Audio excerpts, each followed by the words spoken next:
Hi friends, నాకు లైఫ్‌లో 3 కోరికలున్నాయి. First కోరికైతే నెరవేరిపోయింది. నేను బండి కొనుక్కోవాలి అనుకున్నాను. అదైతే నెరవేరింది. ఇంకో 2 కోరికలు తీరినప్పుడు చెప్తానులెండి. బండి గూడా నేను ఈఎంఐ అంటే లోన్ ద్వారా గానీ, అప్పు చేసి గానీ కొనుక్కోవద్దు అనుకున్నా. మన డబ్బులతోని మనం సంపాదించిన డబ్బులతోని కొన్ని సేవింగ్స్ చేసుకొని కొనుక్కోవాలి అనుకున్నాను. అలాగే కొనుక్కున్నాను. ఎక్కడ అప్పు చేయలేదు. ఈఎంఐ లోన్ తీసుకోలేదు. మనీ కట్టేసి తీసుకున్నాను ఫ్రెండ్స్. కష్టపడి కొనుక్కున్నాను నేనైతే. నాకు ఫస్ట్ కోరికైతే నెరవేరిపోయింది. ఇంకో 2 కోరికలకు గూడా చాలా కష్టపడాలి. కష్టపడతాను. వాటిని గూడా తీర్చుకుంటాను. కొంచెం లేట్ అయినా వాటిని గూడా తీర్చుకుంటాను ఫ్రెండ్స్.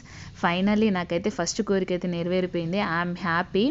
నాకు ఇంతకుముందు డబ్బు విలువ అస్సలు తెలిసేది గాదు. ఇప్పుడు ఒక 3 ఇయర్స్ నుంచి చాలా స్ట్రగుల్స్ ఫేస్ చేసిన చాలా ఇబ్బందులొచ్చిన తర్వాత డబ్బు విలువ తెలిసిందనమాట.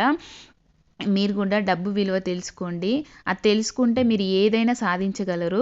డబ్బు చాలా ముఖ్యమైనది. చాలా అవసరము.